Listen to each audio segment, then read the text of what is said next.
Ito po ang ginagawa ni ka-hunter here na. Sa aga si Rawan.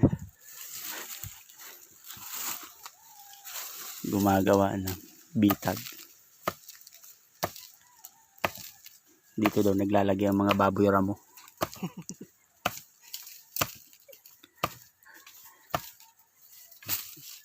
Stingli.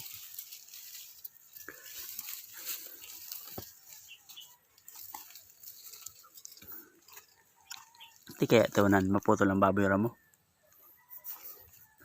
Tingnan natin. Wag lang usang mahuhuli. Nasa bundok tayo ng ano, Mount di malamang kung saan. Paano kaya ito? Saan natin ilalagay ito? Wala naman tayo paglalagyan.